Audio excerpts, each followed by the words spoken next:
It's 7:40. Welcome back. It's a great day for this Monday, 10th day of February. Monday's always exciting around here. It's wild here.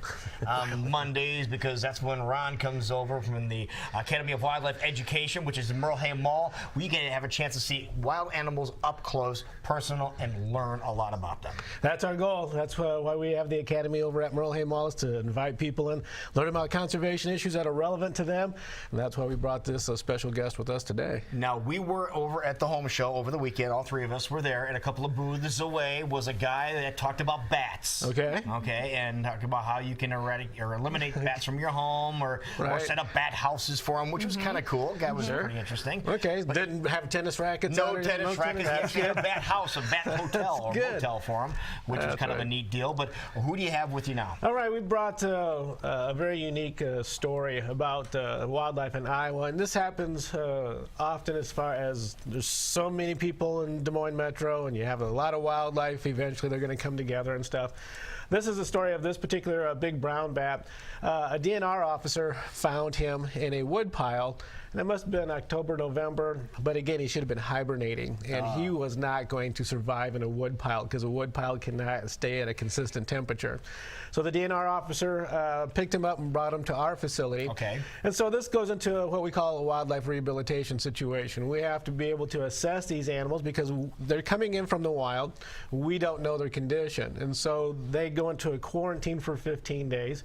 All of our staff, when they're working with the new bats and stuff, they wear gloves like Sam is wearing now, leather gloves, just to play it safe. And then we always want to assess the animals, so we weigh them, make sure that they've got the proper weight. Since they're so small, we have to do that in grams. Okay.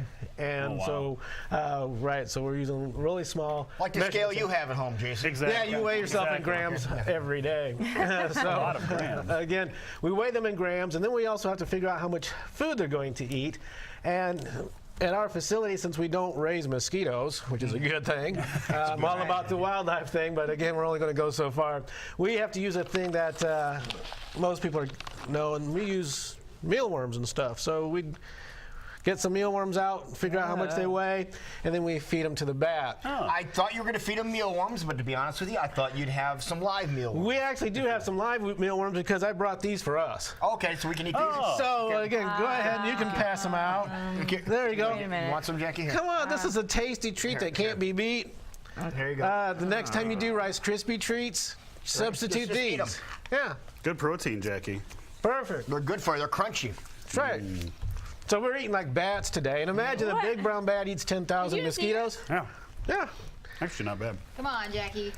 For Valentine's Day, make Rice Krispie treats out of mealworms and cut them into Throw heart a couple shapes. mealworms in there for a bonus. How about that? We have a story coming up about what women really want on Valentine's Day. This is it. News. But what, are we eating these because we're trying to learn what bats eat? Yeah, absolutely, because if we lose bats to white nose syndrome, because we have to check these animals for signs of white nose, we'd have to stretch their wings out. Don't know if Sam's going to be able to spread the wings on this bat. Go ahead and see if you can. Now, is that a foregone conclusion that we're going to lose all our bats? Well, at this time, that's what it's looking like, because we just can't find a solution to the problem as far as how to deal with this fungus. It's so widespread and it's infecting the bats so quickly. It's called white nose? White nose syndrome, and it's a so fungus. why do you have to spread their wings to see the white nose Because syndrome? the fungus attacks their wings first. Okay, and so makes its way. And then again shoots spores up to their nose. There would be scarring on that wing if it had any looks signs. pretty clean there. That's a very clean wing, and so we know that there's no signs of white nose syndrome on it. So that's an important thing for us to know as we go further through the quarantine. And then we just look for other signs of sickness as far. And Those then we also check animals for are better so signs. fascinating to learn about how they can navigate around in total darkness. Right, and if you watch, we're going to see if he'll eat a live mealworm, because we know Jackie's going to try some of these. Is he Okay, eating well, it? let me just Yeah, he's say, eating it. when I wasn't at the Des Moines Home and Garden Show this weekend, I did take some friends over to the Wildlife Academy to show them what it was all about. It was very cool. You get a stamp so you can come back as many times as you want throughout the day, which I thought was very cool. That is so but cool. they happened to be feeding the yeah, he's bats eating. when we were there, and they thought it was very fascinating. And I saw them eating the worms, and I have to say, that's pretty much when I said, all right, I've had enough. And now you bring some for us here today to try. So thank you very much. But you guys have live presentations. Look at the little teeth on that guy. Oh my gosh! You have live presentations throughout the day, so it's nice that you could hang out in the mall, come back when the live presentations are at the top of the hour to learn about the various animals you have there. But yeah, definitely one of the moments I had yesterday was, hey, it's eating a worm. I'm gonna go somewhere else. So thank you for bringing these. There are all these myths about bats, but Dried it looks like worms. that bat couldn't physically bite you if it tried to bite you. Well, again, it's not going to hurt. I mean, we've been bit by bats numerous times, and it's hard for them to break the skin. And that's, you have to worry about rabies and rabies vector species, which bats are. Oh. But, I mean, it's very rare for people to get rabies through bats. I don't think this one's...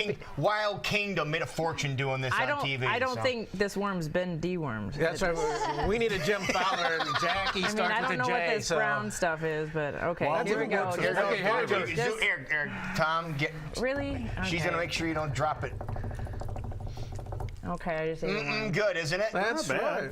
Okay. I mean, I'm not going to go out and buy a I bag. recommend it as part of a diet, but... Well, we'll ask our health expert really? a little later on to see if it's part of your diet. We'll leave them here so she can tell you the benefits of There you nutrients go. that come Why with are the people bat. so freaked out over bats? Again, it's myths and mythology, stuff like that. Everybody grows up fearing them, thinking that they're vampires and stuff. They're going to suck your blood. Again, they're afraid of the diseases and stuff. And any warm-blooded animal can carry sickness and disease if they're exposed to it. And again, the white nose syndrome is a perfect example. The bats wouldn't have it if they weren't exposed to it. Well, they got exposed to it. Somebody brought it in from Europe.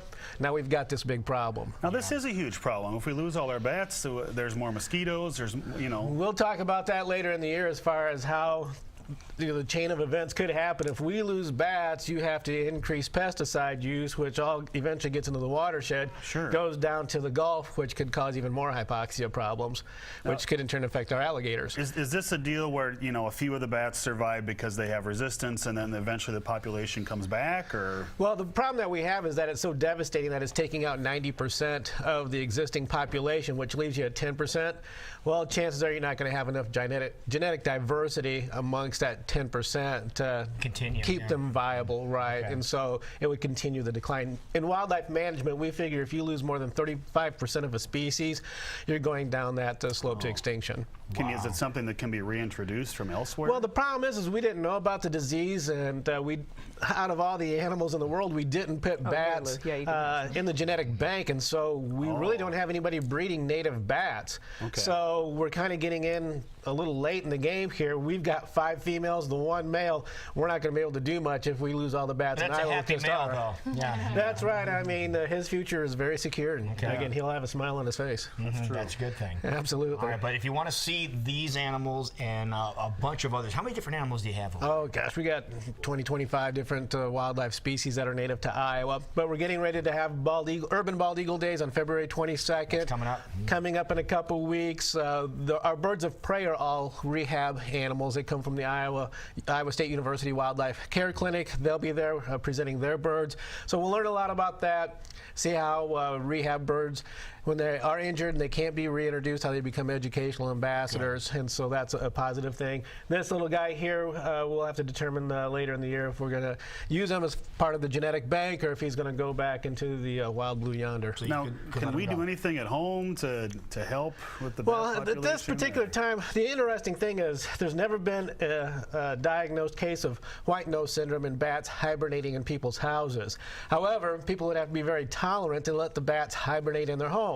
If you get a bat outside flying around in the wintertime, that's not healthy. We know you've got a sick bat. That's when you want to call the DNR, call wildlife professionals to get that bat collected. That's not proper behavior. If you have a bat and you disturb him and he's up in your house, you can't just let him fly, let him go outside because there's no water, no mosquitoes. He'll die. That's when he'd have to go to rehab. And that's when you would call the DNR.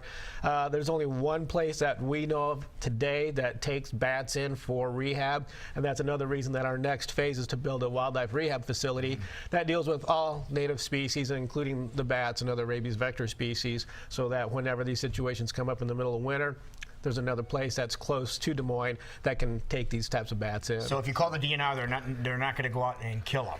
They're not going to kill them.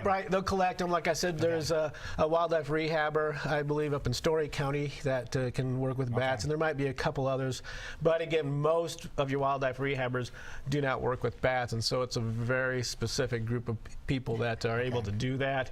And once we get our facility built, we'll take in bats as well. He looks just like you in the morning, Jason. It's like, hey, I'm hungry. That's right. I guess I'd rather have them around than West Nile virus around. Right, there's just a lot of things that bats help us with. They save Iowa farmers a lot of money as far as pesticide use goes. Like you said, they keep that West Nile down because they eat so many mosquitoes.